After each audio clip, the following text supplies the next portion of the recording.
Welcome to Pete and Hannah's Watchlist. I'm your host, Pete Mitchell. I'm here with my great co-host, Hannah. Hello, people. Hannah, we're here today for What's Next, the show where we help you figure out what to watch next. On today's program, Shadow Force and Corn in... Clown. In the cornfield. There's corn in there too. Is there? Yes. Sure.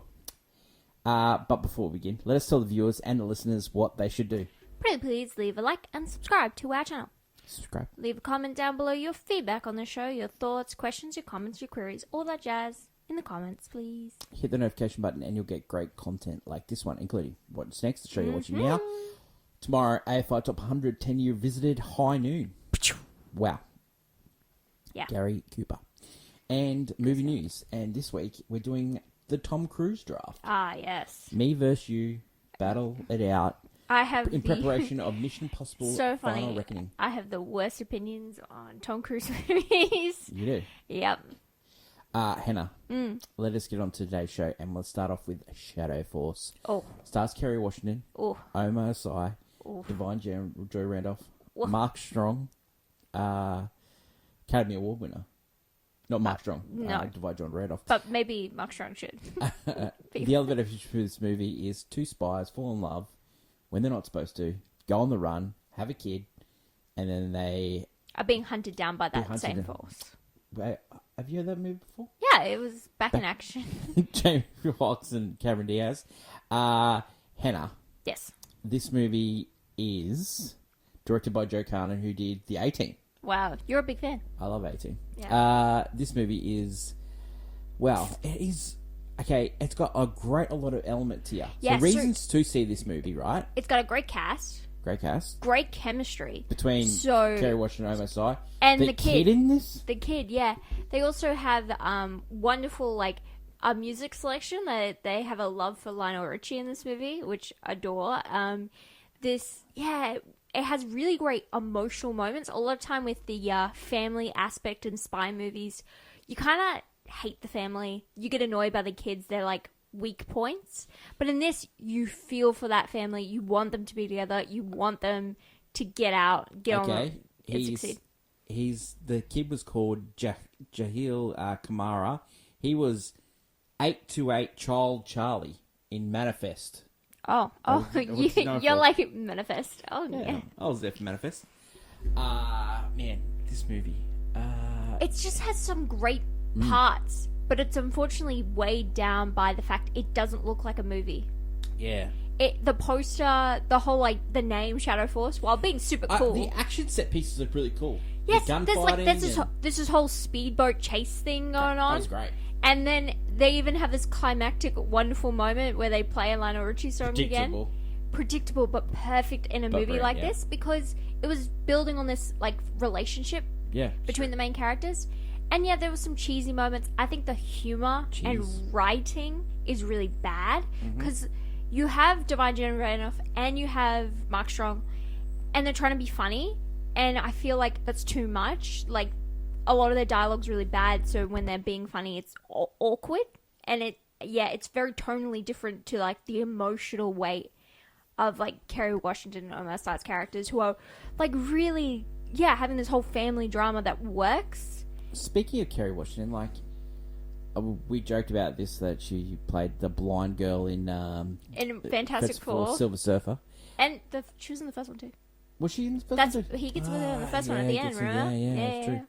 The fact that she was a major television star. She became Scandal. Yeah, I think Scandal really. And then she just hasn't she was in a Tyler Perry movie about the World War II. If she keeps doing these type of movies, I can see her coming back. I swear, she was in Mr. and Mrs. Smith. I think Viola Davis, she has she does How to Get Away with Murder, and then boom, boom, boom, she starts doing big movies too. I was surprised. Yeah, I was surprised. I thought Kerry Washington was gonna be the Viola Davis. Yeah, star. the next one. Viola Davis is. She's on a pedestal. She's a phenomenal actress. She can do the great acting, and she can do the action.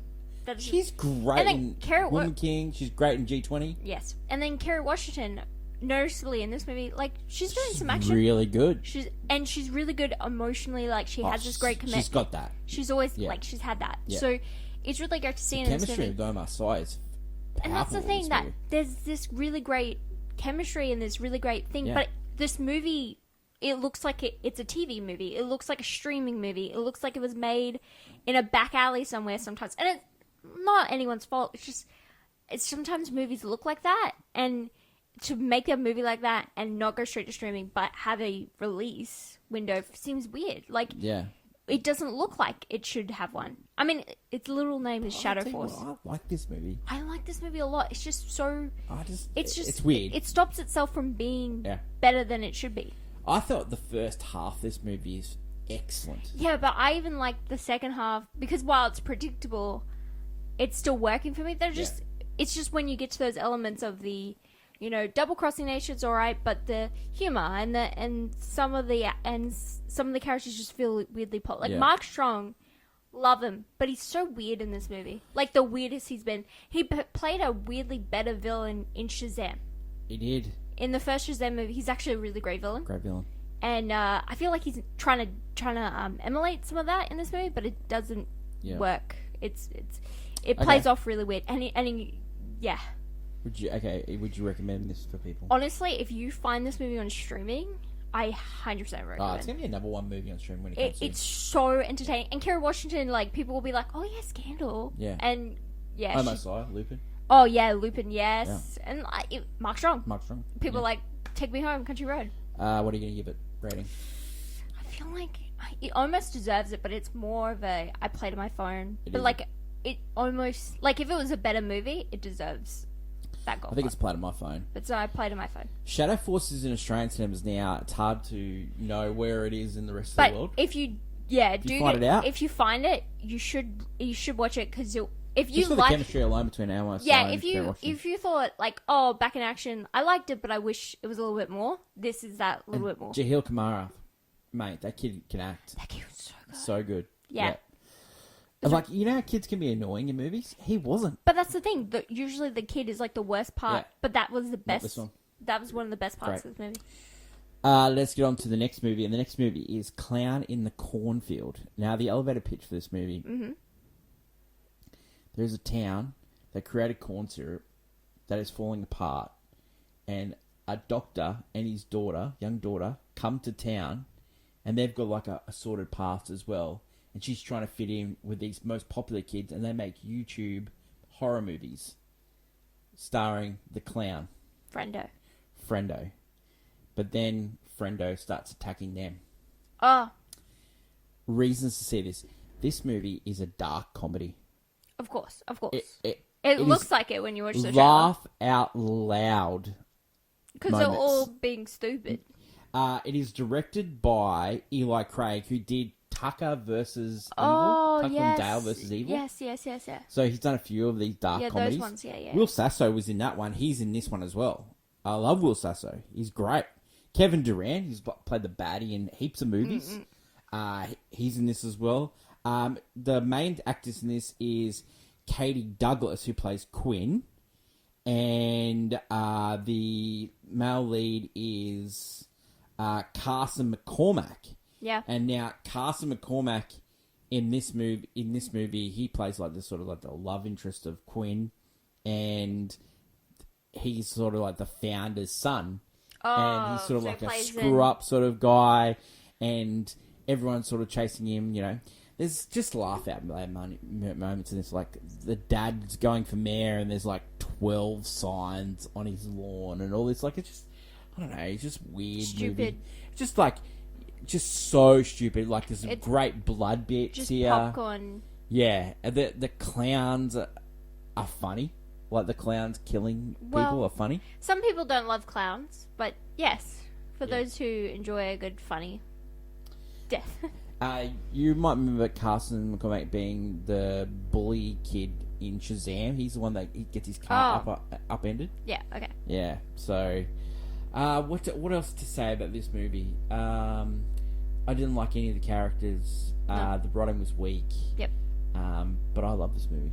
It's so funny. I think because it's entertaining. Oh, it's just entertaining. Yeah. It's just funny. It's just like, you know what's going to happen.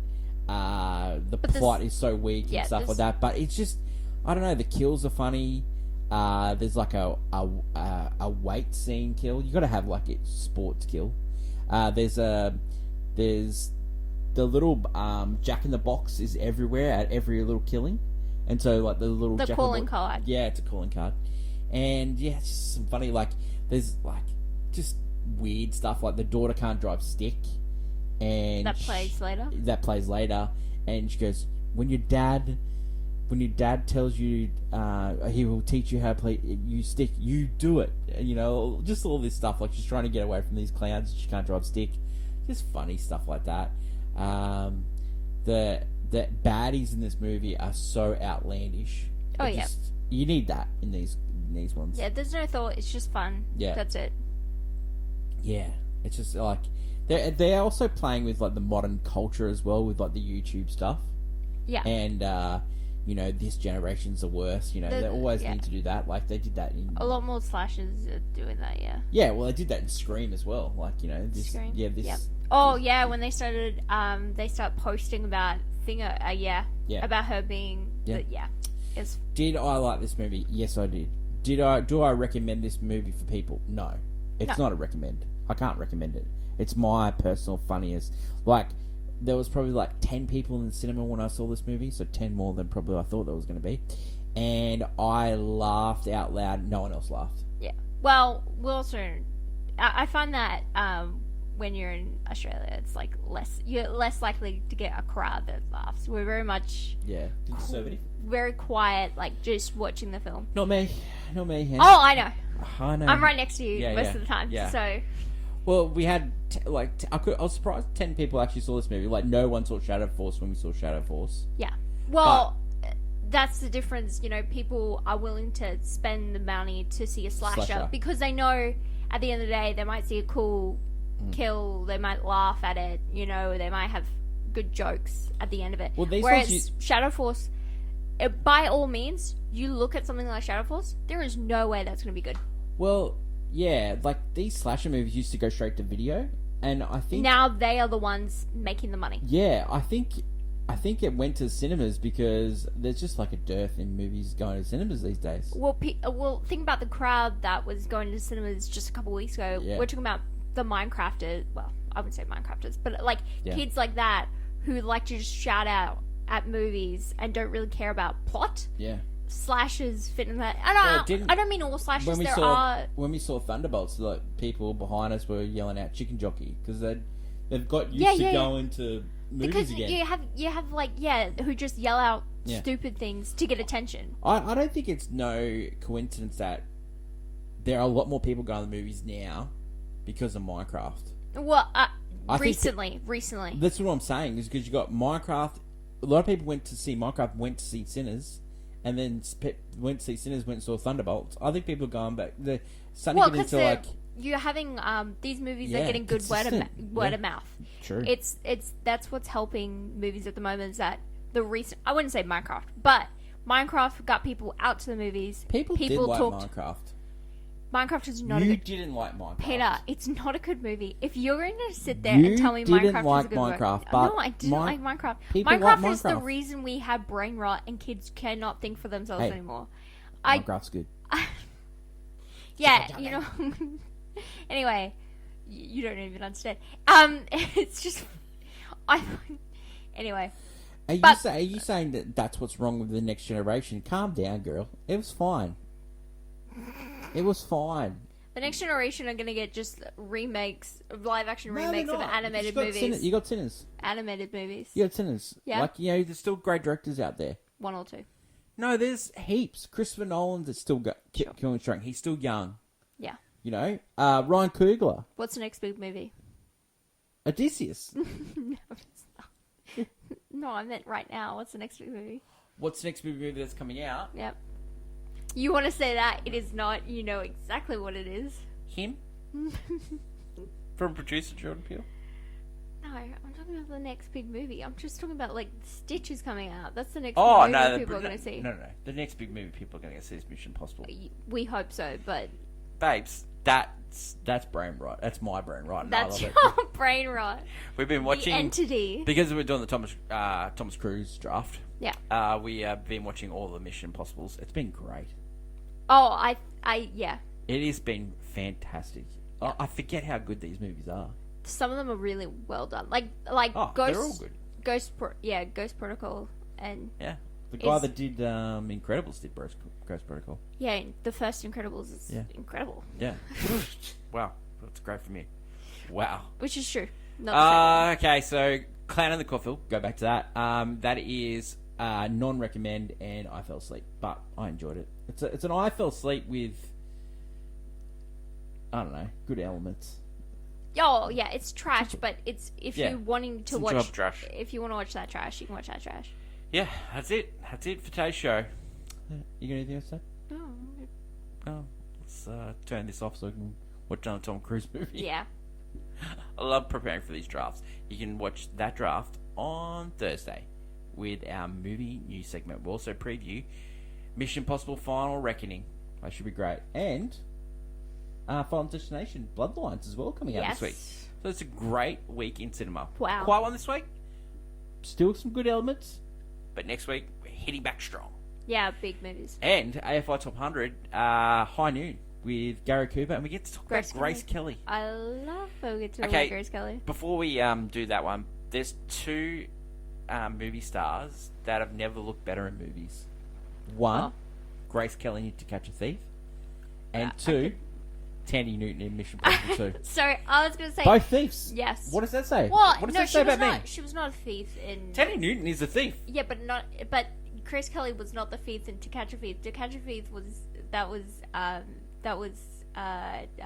Cary Grant. Yeah, Cary Grant. But she was a thief too. No, she helped him. She's not a thief. But she was a thief. She wasn't a thief. She stole my heart. Oh. Anyway, I think she looks better in... I find that my prettiest is that she looks amazing in High Society. That's where I love her. You know what she looks great in? What? Rear Window. Oh, wait, no. Yeah. She's stunning in that movie. That is She's the movie. Stunning in that movie. Oh, my God. And Hitchcock knew. Well, we get to talk about her tomorrow with Gary Cooper. In High Noon. This is more acting Grace Kelly in this one. Sure. Yeah. Let's go with that. No. I agree with you. She won one over I agree with you. Over a great actress. So, you know. Not for High Noon. Not for High Noon, no. No, but it was around the same time, actually. She was doing back-to-back movies. Yeah. Still a career. Cut short. That is it for today's show. Not in the worst way possible. She died in a car crash. But she cut her career short because she got married, not because of the car crash. No, but she could have came back to it. No, she was never. When you become Princess of Monaco, you do not come back to be. She could have divorced like Princess Diana, you know. I think if she was willing to give up her career, anyway, she that is it for today's show of What's Next, the show where we help you figure out what to watch next. That is my lovely co-host Hannah. Long live cinema, and until we meet again, it's fun.